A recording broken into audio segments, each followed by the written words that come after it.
In this video, I'm going to explain how you can overcome nerves and play with freedom and flow, even on the big points. It's Neil Endicott here from tennismentalskills.com, teaching you how to win the mental game of tennis. So, nerves can manifest in many different ways in tennis, and that battle with nervousness can often start well before the match for many players.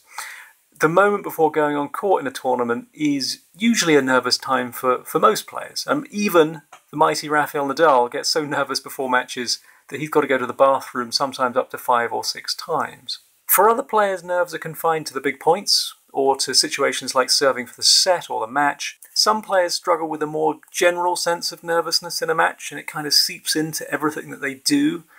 It's a kind of performance anxiety, and it can really be overwhelming for some players. Some players feel nervous and self-conscious about particular shots, particularly the backhand.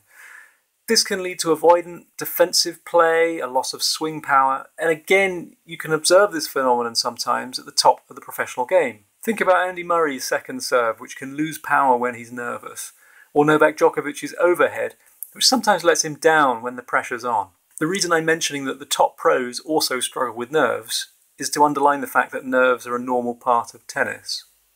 So the first thing to accept about nerves in tennis is that they're normal and they're unavoidable. So nerves are just part of the game. Everyone feels them, including the very best players in the world. So there's nothing wrong with you if you feel nervous at multiple points in a match. We all go there. You can't avoid it. The very structure of a tennis match makes nerves inevitable. So you've got this unique scoring system that's constantly putting us under pressure. One player poised to take all, the other to lose all. So if you're match point up or your match point down, you can't avoid being aware of what's at stake. And that knowledge will make you nervous, at least to some extent. So the tighter the match, the more intense the nerves in those situations. It's a natural reaction to a stressful situation. Now the key thing to understand is that it's your response to the nerves that's the problem, not the nerves themselves. As with all emotional experience on court, the problem is not the emotion. It's how you respond to the emotion.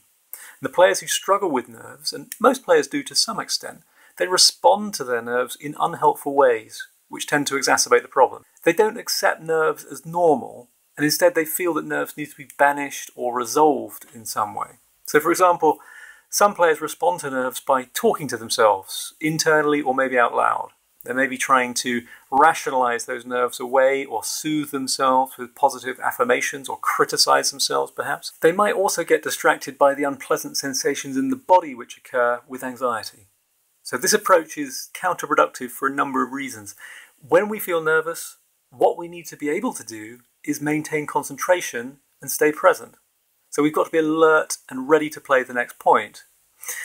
By engaging with nerves, by trying to work them out, or even to comfort ourselves in some way, we're taking the mind out of the present moment and we're generating unnecessary mental activity. So the only sustainable way to deal with nerves is to leave them alone. Allow yourself to be nervous. It's normal. You can't avoid it.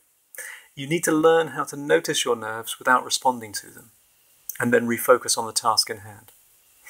Now, I use a wide range of tennis-specific mindfulness practices with my clients, which help them to overcome nerves and maximize their ability to stay focused on the big points.